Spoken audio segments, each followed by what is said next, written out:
ودانية عليهم ظلالها وذللت قطوفها تذليلا ويطاف عليهم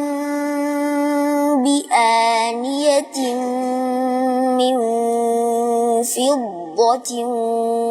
وأكواب